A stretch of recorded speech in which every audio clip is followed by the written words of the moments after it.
Достар, газеттің фонында және неонмен фото жасап үйренеміз. Remove background ашамыз, одан кейін қажет суретімізді жүктейміз. Мына фотоны алайық.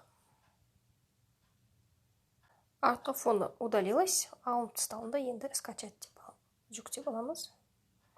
Одан кейін біз PicsArt'ты ашамыз. PicsArt қалыстыға кіреміз.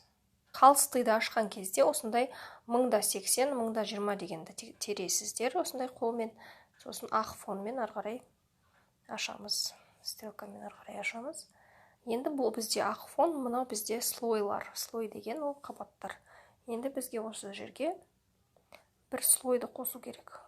Ол слой біздің газет болады. Стикер деп басамыз. Енді газета деп тереміз.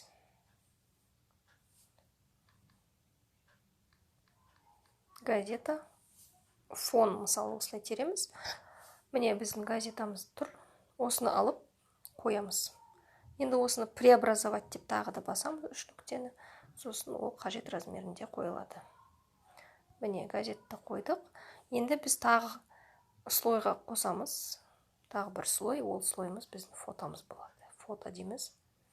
И мына баламызды.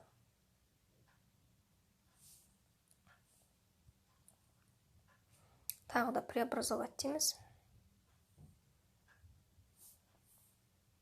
Міне баламыздың суреті дайын. Тағы бір фон қосайық. Добавить стикер дейік. Бұл жалы неоновый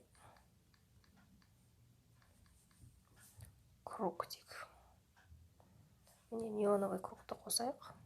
Бұл қараңыздар мына жерде тұр. Енді оны преобразовать дейміз тағы да. И баланың арт жағына осылай қойып қояйық.